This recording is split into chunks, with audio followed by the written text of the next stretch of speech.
It's really exciting to be in this field. I've been in the field for a couple decades now, and there's no way 20 years ago I would have thought we'd be where we are right now. I was one of the naysayers who thought that we would never be able to use blood tests to diagnose Alzheimer's disease.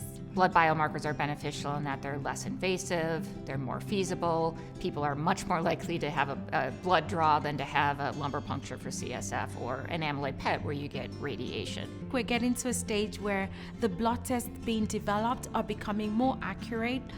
We still need to think about how to make them accessible to wider populations. Given the burden and the short amount of time that primary care physicians have, how do we develop pathways that make it easier on them to diagnose and also bring in new tools?